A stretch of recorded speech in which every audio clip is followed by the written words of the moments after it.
All right, here we go. Hello, everybody. Welcome to the Buyer's Agent Blueprint Workshop. My name is Ryan Reel. Super happy to be here to share this information with you guys. If you would, still some people trickling in. Go ahead and type into the chat if you haven't already where you are joining us from, city and state. Let's get an idea of kind of where everybody's coming in from. We're going to go about 45 minutes worth of me talking and then open question and answer. I know that the last couple sessions we did earlier this week, there were some good questions. So want to see what you guys are going to come up with today for questions. But all right, so one of the questions that I've been asked every time, I'm just going to answer it right up front, is why am I doing this? Because I've had a lot of people pour into me. I've had a lot of mentors, I've had a lot of coaches, and it has led to a lot of success. I'm now at a point where I feel that it's my obligation to give back. So I'm going to share a lot of very valuable information with you guys today. So we're going to go from there. All right, let's see. Where do we have people from? California, Arizona, Nevada, Tennessee, Texas, Pennsylvania, Florida, New York, Michigan, Colorado. Awesome. And hey, Christina, I see you. All right, good deal. Well, let's get to this. Again, any questions, go ahead and type them into the chat. I will get to them at the end. But let's go ahead and just get into this. So I find the window. There we go. All right. The value propositions and sales framework that I'm going to show you today is what has ultimately moved me from being a very bottom of the pile agent up into the top 1% of buyer's agents in San Diego. Okay. A lot of people, as I mentioned, poured into me, have mentored me. I've had coaches, and I want to give this back to you guys. I want to be able to share this. With the NAR changes, it's going to become more and more important, right? So let's dig into this. By the end of the presentation today, my goal is you should be able to walk away with understanding what's going on with the NAR settlement and what's the path forward, either as a buyer's agent or an agent who works with buyers, right? Either way. Number two, what's a value proposition framework for a buyer? What is that? What does it mean? And then a sales framework, how to set an appointment. And ultimately, what does that all come down to? It's how to quickly determine what a buyer's pain points are, which is the value proposition that you're going to offer, and then the sales framework to set an appointment. All right, so the life cycle of a buyer, right, is you're going to have a new lead. How are they coming into you? You're going to have a conversation with them. You're going to have to be able to determine the pain and what they're running into. You're going to have to be able to offer value enough for them to sit down for a buyer consultation. You're going to have to provide enough value in that consultation that they're going to sign on a dotted line to work with you. That's the hardest part of real estate. All right, so that's what we're going to go to here today. All right, so there we go. A little zoom me on there. All right, so as I mentioned, Ryan Reel is my name. Live in San Diego, devoted Christian. Top 1% of buyer's agents here in San Diego. That took a lot of effort to get to there, and it takes a lot more effort to actually stay there. Senior partner with the Wannabe Real Estate Group. We're a top 10 team throughout San Diego County. 18 million plus in annual production for the last couple of years. We are on track to blow that number up this year, so I'm very happy about that. When I say we, I have an assistant, Ashley, who's absolutely amazing. I have a transaction coordinator, and I have a team behind me, but I am ultimately a team agent. I'm a single agent doing this, right? This isn't 2 or 3 or 4 other agents working underneath me that are generating deals, and it all goes under my name. This is my production, and that's why I feel that there's a lot of value to what I'm going to show you guys here. So sales expert and a coach, and an expert in securing buyer broker agreements. I've been doing that for over 8 years. I've been in the business from day one. That was the standard here. We are not a showing service. We are not Redfin. We don't hop in the car and go run out. Yes, we'll be more happy to show you that property. Right? You're going to sit down with us and we're going to discuss what's going on. I need to know what the problems are because that's how I can solve them for you. So I'm going to share this with you guys. So why are we here today? Why does this matter more today than ever before? It matters because of the NAR settlement, right? So there's a big giant lawsuit. If you haven't heard of this, we're probably gonna need to have another conversation about what you're doing in real estate at this point. But the way that buyers are going to be able to buy properties going forward and the rules around them has changed dramatically. And so I want to make sure that we understand what that is first and foremost, but then how do we prosper? What's the path forward to success?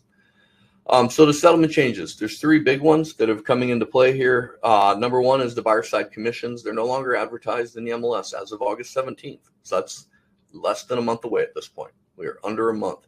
Number two, buyer broker agreement is going to have to be signed in order to see a home, unless you go to an open house. If you're going to write an offer, there has to be a buyer broker agreement. All right. And so number three, how do we get paid? All right. That is an important question. Not going to shy away from it.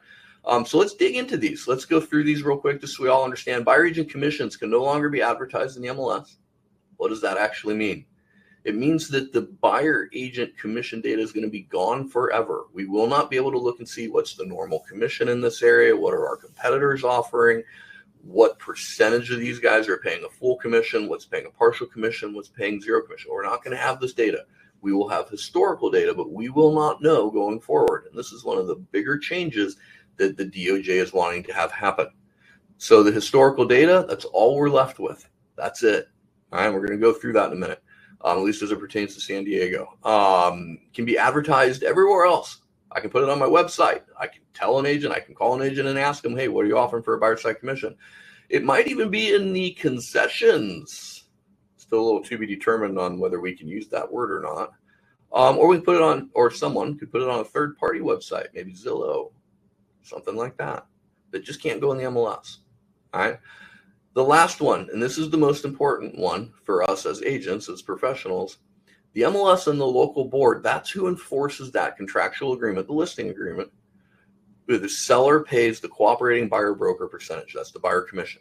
That is now gone. All right. So what does that mean? It means with each offer that we write as a buyer's agent, you are going to have to negotiate your commission, not only with your client, but you're then going to have to negotiate with the seller and their agent. This is why this skill set that I'm going to walk you guys through here today is so important. All right, so the next one, the days of throwing a buyer in the car and showing them a home is over. Got a story fresh off the press for you about this.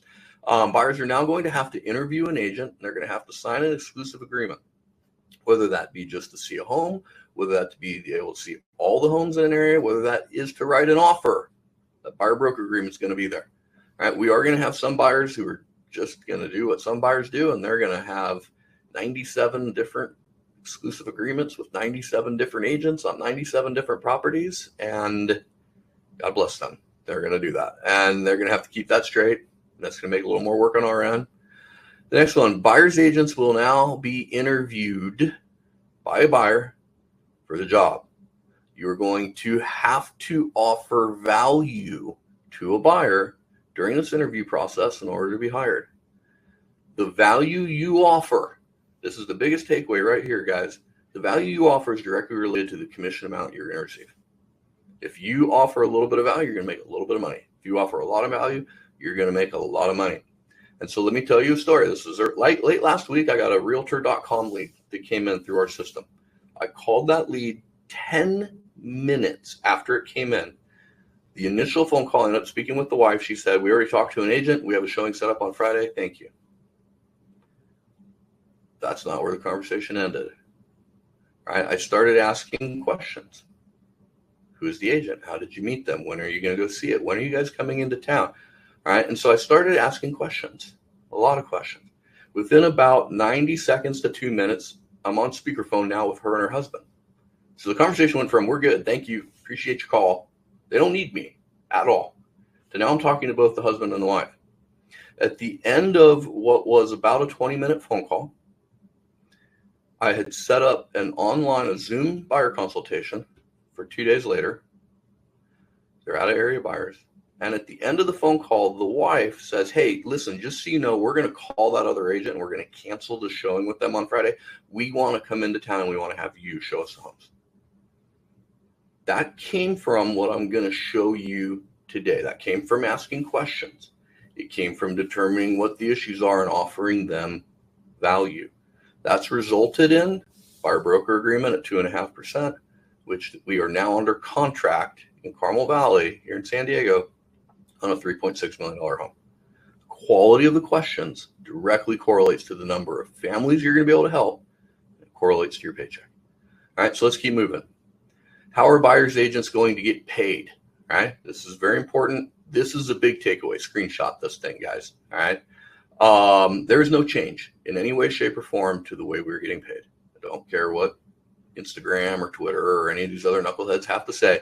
There are no changes. It has always been the responsibility of the buyer to pay their agent. That has not changed. However, if someone else makes that payment on their behalf, then they are not obligated to pay it. As I will tell clients while I'm interviewing for a job, I don't get paid twice. If I could figure out how to do that, that'd be pretty cool, but I don't get a double commission. I don't get paid by the buyer and then by the seller. All right, so once it's paid, it's paid. So here's the 3 ways, and this has never changed. Way number 1, the buyer's agent is going to have to pay the full commission out of pocket.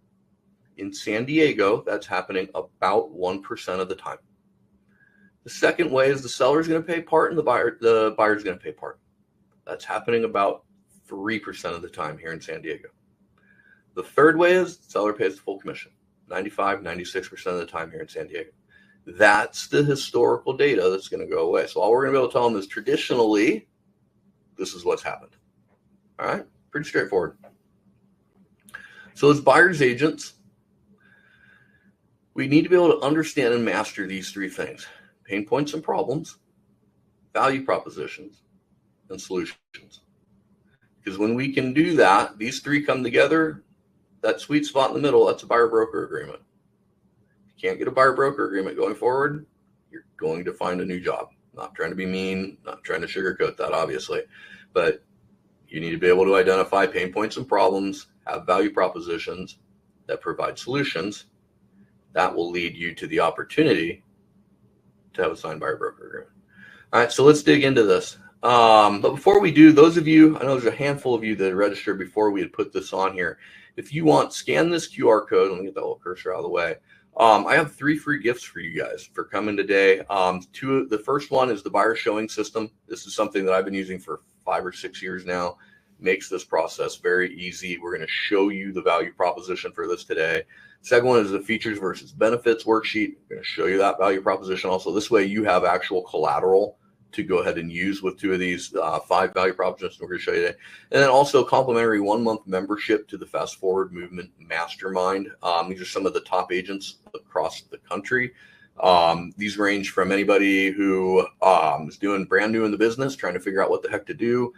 Other people like me that are doing 15, 20, 25 million a year. And then there are teams in here that are doing 100, 200, 500 million and over a year. And what this is basically everybody has the opportunity to submit a question. We pick 3 questions and basically put that out in an hour-long open format mastermind where all these top agents are simply going to open up their playbooks and show you how they solve these problems. All right. When the tide sits higher, everybody's boat sits higher in the water. So go ahead and scan this so I can get those over to you here in the next day or so.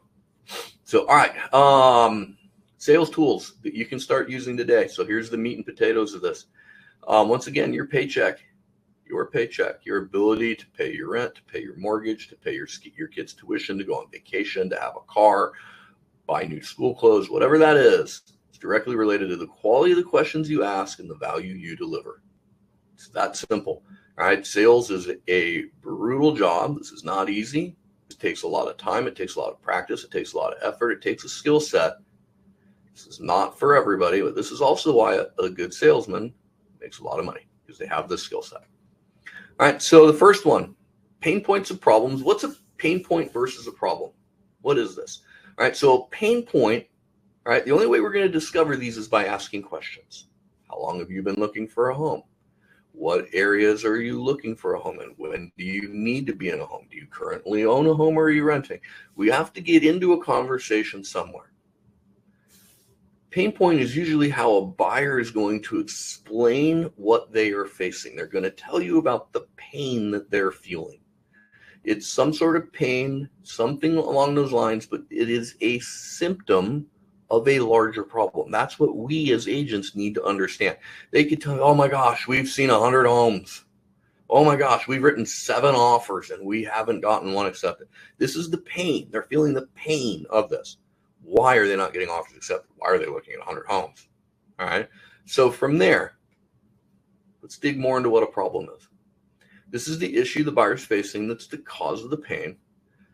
A buyer is going to express the problem in a pain. You're going to have to determine what is the root of the pain they're feeling. Your ability to do this is the first pivotal point in this process. You have to understand, okay, I get it. You're frustrated, right? It's a super hot market. I get it. It's a super slow market and you don't want to overpay, right? I understand all that, but what's actually causing this, right? And so they're usually only going to know the pain. They're not going to know what's causing it. And so that's the value that you're going to bring, is you're going to bring an understanding of what the problem is and a solution to it. So that takes us to a value proposition, right? You've heard a lot of people since March saying buyer's agents are going to have to bring value. If you can't bring value, you're out of the business. It's always been the case, but it will be even more so come August 17th. So a value proposition is a statement or an offer that clearly explains a unique benefit or value that a service, your service, offers to its customers. It highlights how a service, method, or process solves a problem or improves a situation and why it stands out from the competition. The story I was telling you earlier, right, about the realtor.com lead, the other agent, 99% sure that this is what happened. Actually, I'm sure because they told me this. The agent answered the phone. What can I do? Hey, we want to see 123 Apple Street. That's your problem. You can't get the door to open. Okay, when do you want to see it? Friday, 1 o'clock. Okay, great. See you there Friday, 1 o'clock. All right, cool. Let me get some info. Boop, boop, boop. Send you maybe a calendar invite. I don't know if they even got that. And that was the extent of the phone call.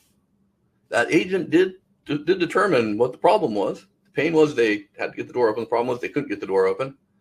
This agent said, I can solve that problem. Let's meet on Friday at 1 o'clock. I dug a lot more into what are the actual issues you're facing. All right, I could hire a high school kid. I could get them access to a lockbox, and I can teach them how to push little buttons on it to make the door go bloop, and they take a key out and they stick it in the door, open it up, and their answer to anybody is I'll relay that question to Ryan. I'll relay that question to Ryan. I'll relay that question to Ryan. Then the high school kid can make sure they get out of the house without the walls falling down, put the key back in the door, lock it, put it back in the lockbox. It's not a skill set. All right? High school kid can do that. All right. Quite frankly, junior hire could do it as long as they can get into an Uber. All right. So this is essentially why a customer should choose your service over others. This is where the money is made right here. All right. So here's the sales pitch framework. This is screenshot this. This is where you are going to really be able to take all this and put it together and separate yourself from your competition. So the first thing on this is, what are other agents going to do? What are the problems and the pain that that's going to create or magnify? The third step is, what is your solution? The fourth step of that is weave a story into it. All right, so number 2 and number 3, this is what we're really talking about today. But I'm going to show you how to put all this together in a pitch that you're asking for a buyer consultation. I would want you to come sit down in my office. I want to get on a Zoom meeting with you, whatever that is. We're always aiming at the office, not Zoom. Zoom's a fallback at this point, all right? Where I can sit down and show you how I'm going to solve your problem, and show you my unique value proposition, my solution to your problem, and I'm going to tell you how I did it for somebody else. All right, so from here, let's just get into one of these. This is the first one. We're going to hear a lot of pain points. Something like, we've missed out on a property or two. Maybe they've missed out on 5 or 6. Maybe they've missed out on who knows how many. We don't know why we got our offer accepted. Right? These are answers to questions they're giving us. Right? How many offers have you written? We've written 4 or 5 or 6 of them. Oh wow, how come they didn't get accepted? I don't know. We were told that we were outbid. How many times have you heard somebody tell you that? There are 18 pages in our purchase agreement in California. Only on one page is the purchase price. Might be worth your time to understand those other 17 pages. All right. We weren't given a reason other than price. We're frustrated with the bidding wars. Big problem out here. We're frustrated with the lack of inventory. Right. There's another answer. But working within the construct here, we're working with a friend or an uncle or a family friend to help us buy. We were referred this agent by a friend. My aunt said I should use this person. We want to find a deal. Those are all pain points. A lot of these are leading to We don't have any strategies to get an offer accepted in a hot market. We don't have any strategies to not overpay in a slower market. How to beat multiple offers. Right? There are other problems that they're facing here, without a doubt. Right? But these are going to tend to lead to problems. They don't have any strategies. There's a lot more questions that you can ask. Has anyone sat down with you and explained any strategies? Nope, they haven't. Now we clearly know. Right? We're going to confirm this. But then from here, what's the value proposition? The problem is the buyer doesn't have any strategies to get an offer accepted in a hot market with multiple offers. Your value proposition, we have 15 strategies to win in a hot market against multiple offers. We have 55 different strategies to win in a hot market. We have 5 strategies to win in a slow market so you don't overpay. There's the value proposition. So what does the pitch framework look like? All right, so we have all the pain and all the problems here. We have the solution. All right, so what does this look like? I'm going to ask my questions. I'm going to confirm answers, not make assumptions. All right, and so then I'm going to go into something like, hey, John and Susie, listen, a lot of agents in this area, they're going to just tell you that you have to put more money in. They don't really have an understanding of the market.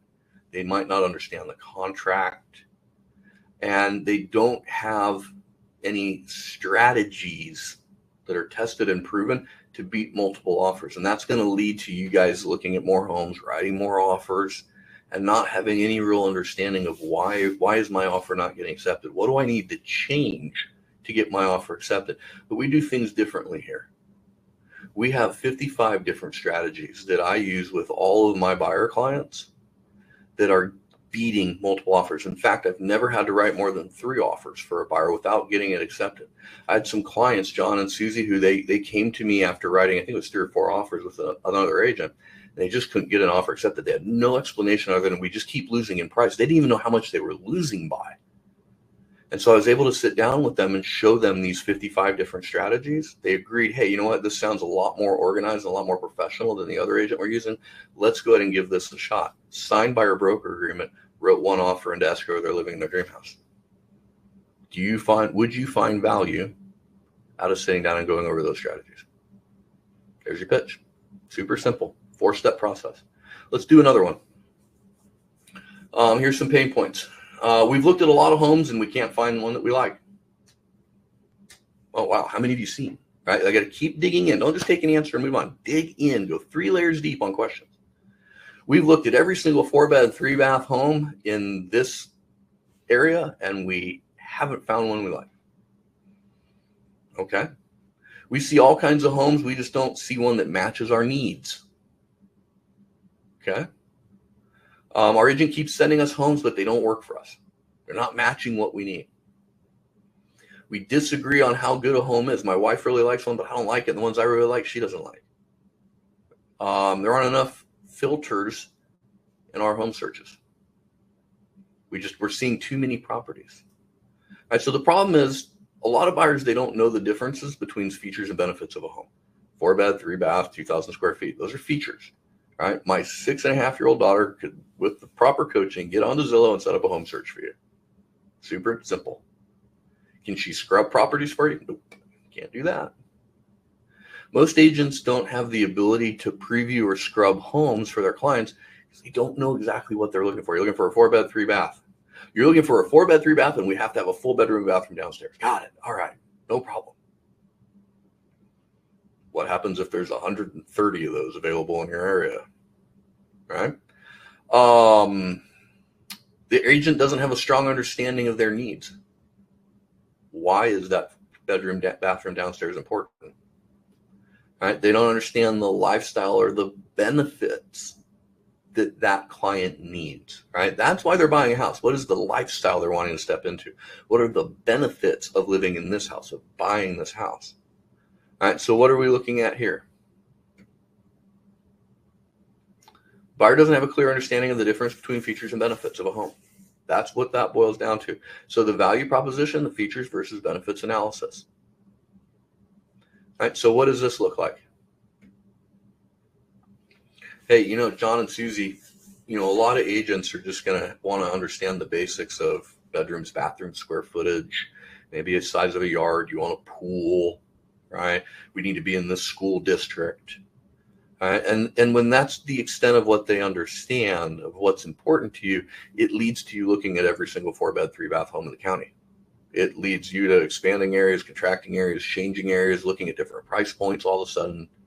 And it creates a situation where you get to go see 20 or 30 homes in a month. It gets to a situation where you do this for 2, 3, 4, 5, 6, 7 months, and it becomes extremely frustrating. You have better things to do on the weekend than go look at a bunch of houses out of gas. All right, so we do things differently. We have what we call an exercise, which is our features versus benefits analysis. So I actually had a couple clients, John and Susie, who I sat down with. They were in a similar situation where they kept seeing homes, but they didn't find the right house. And we went through this analysis where we obviously need to understand the features, but we need to understand what are the benefits that are most important to them. And we actually were able to put a rating system to that. We were able to determine what are the 3 most important ones. And from there, we were able to actually scrub homes from to send them homes that actually match what they're looking for, to adjust and modify searches. And what this led to is within 2 weeks of going out and showing them homes, I think we saw 4 homes the first week and 3 homes the second weekend. We actually found the one that they both perfectly agreed upon. They're currently living in that house. Would you find value out of sitting down and going through that exercise? Super simple. Super simple. So there's number 2. If you guys have any questions, type them in. I do see some questions that have come in. All right, let's do a third one. We see 5 to 10 homes a weekend. Now, that's a lot of homes. There's no reason for anyone to see that number of homes more than once. Our agent doesn't have any advice on which home we should write an offer on. He just says, you guys have to decide. They're all great houses. Okay. We don't have any way to compare and contrast features and benefits. We don't have any way to really track what we're seeing. We see so many homes we can't even remember. We had this one agent who he put 5 MLS sheets on the hood of the car and goes, "Which one do you like?" We're spinning our wheels. So what's the problem that they're facing? The problem they're facing is they don't have a system. The other agent doesn't have a system to show and track homes. They're wasting too much time considering all their different options, and they can't make a decision on which home to write an offer on. So that's the problem that they're facing. So what's the value that we can bring to the party? All right. Problem is they don't have a clear and concise method to view and rate homes based off of the features and the benefits they're looking for. Your value proposition is the whatever your name is showing system. So leave it to Ryan showing system. Super simple. This is one of the freebies. You get it. It works. I've been using this for 6 years, 5 or 6 years. First time I learned about it in a meeting, literally created this worksheet, the rating scale, that about an hour after the meeting ended. The next day, I implemented this with buyers that I had never met before. They had told me we're going to have a hard time. We're super picky. We don't know where we want to live. And they had all these things that you hear as the buyers, and you're like, oh boy, we could be in for it here. A lot of time out driving around. We literally saw 6 homes. They nailed the first one that they wanted to write an offer on because they knew clearly this is the one out of the 6 we want to buy. All right, so what does this look like for a pitch? Hey, John and Susie, a lot of agents, they're going to send you a list of homes. They're going to send you some recommended homes to look at.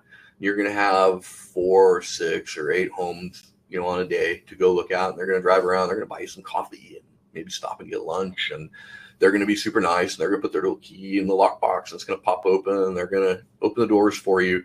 And then what's really horrible is you're going to get to the end of that. You're going to see home number 8, right? So that's probably about 4 hours plus worth looking at homes. Pretty tired at that point. And you're going to come out of that last house and they're going to put all 8 MLS sheets on the hood of the car and they're going to ask you, which one do you like the most? If that's happened to you, I am really sorry, John and Susie, because that's a horrible way to do business. We do things very differently. We have a very well thought out, tested, and proven showing system where we rate homes as we see them, because that way we're only ever going to compare and contrast 2 homes at a time. And when I took John and Sally out to go look at the homes and use that system, we were only ever comparing and contrasting 2 homes at a time. And they knew at the end of the 6th home that we saw that home number 3 was the one that they were going to write an offer on. Would you find value in me showing you that system and us implementing it? Super simple. Super simple. All right, let's look at the next one. I bet a lot of you have heard this for the last year and a half. Interest rates are too high. We're going to wait for rates to drop. We can't afford a monthly payment with the new home that we want. Or potentially, hey, we want to buy a new home, but we got a 2.5% rate. We got a 3.25% rate. All right, so what's the problems? All right, the problem at the end of the day is the higher interest rates. All right, other agents don't have strategies to reduce the buyer's interest rate. The buyer doesn't understand what's going to happen when rates drop. Right, pricing is going to shoot up. And the buyer doesn't have a method to balance the difference between the interest rate, where it's currently at and where it's going, and the sales price, where it's currently at and where it's going. Sales price, you're married to that. That doesn't change. The interest rate can change. There's this wonderful thing called a refinance. All right, so what does this look like? The problem, interest rates are too high. Value proposition, 3 strategies to lower your interest rates. What does this look like on the pitch? Hey, John and Susie, listen, a lot of agents, they try to explain that, interest rates are going to come down, which they are. And they're going to try to explain to you that the home price, that you're married to the home price, but you're dating the rate. That's one I've heard a lot from clients I've spoken with when they were working with other agents. And so when they don't have any strategies, they don't have any methods to assist you with the interest rate, it puts you in a position where you're going to sit on the sideline. You're going to see houses go by, and you're going to watch the sales price and the value of these homes go up. We do things differently, right? I want to be able to show you guys the 3 strategies we have to lower your mortgage rate now, to lower it by 1 point, maybe even 2 points in some situations. That's going to put you into a position where instead of having to wait and watch the pricing go up, we're going to be able to secure a property at today's price. And then as the rates do naturally come down, we're going to refinance into that. You're going to have today's purchase price, not the one that's 5 or 10 or 15% higher once the rates come down. Would you find value out of sitting down and going over that? Pretty simple. I didn't weave a story into that one. All right, but very simple. All right, let's do one more of these guys. Here's one that we're seeing a lot. We're going to see this more and more as the rates come down. Prices are too high. Don't want to pay this. We don't want to be in a bidding war. Okay. We want to wait until the prices come down. They can't stay this high forever. We're going to wait until the fall or the winter when the market comes back down. Prices can't continue to go up like this. And we want to wait for rates to come down. All right. So what is all of this? Right? What are some of these leading to? They don't understand the market. All right. They don't understand the seasonal market and the interplay of that. All right. What does the summer market look like versus the winter market? They don't understand the interplay between pricing and rates. Where are they getting their real estate news from? That's a question you have to ask. That's a problem. They're watching the mainstream media. It's at best 30 days old, if not closer to 45 or 60 days old. And they're getting bad advice. All right. So what does this look like? Problem is they don't understand the market. Your value proposition, it's a market update. It could be a market update and the projections going forward. It could be the market and interest rate updates and the projections going forward. You got to craft that as you go, as you're having that conversation with somebody. So here's the pitch. Hey, John and Susie, listen, a lot of agents don't have a real firm understanding on what's going on in the market. They're watching the news. The info they're operating off of is 30 to 60 days old. They're not really understanding where the market has been, where it's currently at, and where it's going. And they have a hard time explaining that to their clients. And that creates a lot of uncertainty, right? Are we at the top of the market? Are we at the bottom of the market? Is it going to keep going up? When's it going to come down? How much is it going to go up? How much is it going to come down? We do things differently. When we sit down and we interview with a client, we want to go over the market and the interest rates, the interplay between the two, because they're very, very important. I had some clients, Jim and Sarah, who just ended up buying their house about a month and a half ago. When I met with them earlier this spring, they were working with an agent that didn't really follow the market. It was kind of a part-time agent. And they were hearing different things on the news. They were getting weird advice from some friends, and they just were really confused. They didn't know what to do. And so what we did is we sat down and we explained, here's where the market's been at the beginning of the year. Here's where it's at now. And here's where we're projecting it's going to go. Here's how the interest rates play into that. And here's the balance.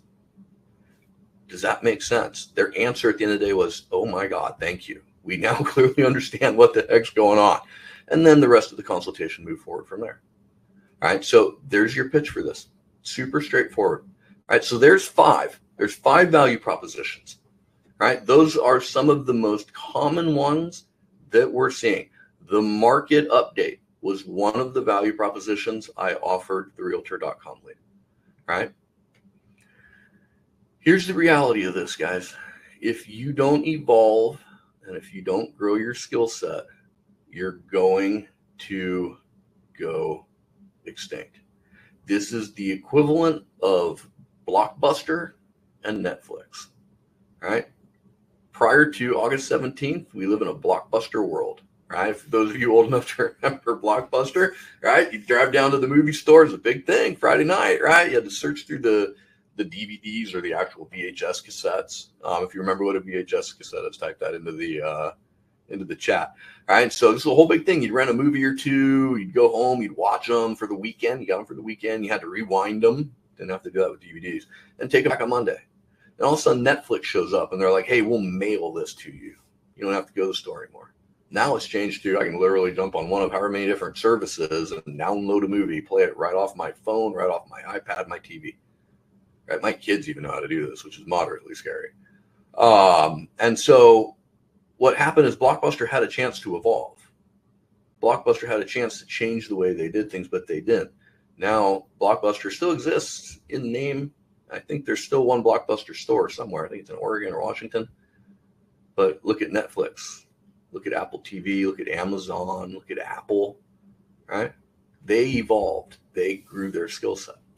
All right. And so if you are anything like me, you probably are feeling somewhat overwhelmed, maybe a little bit left behind. Right? I know I used to feel that way.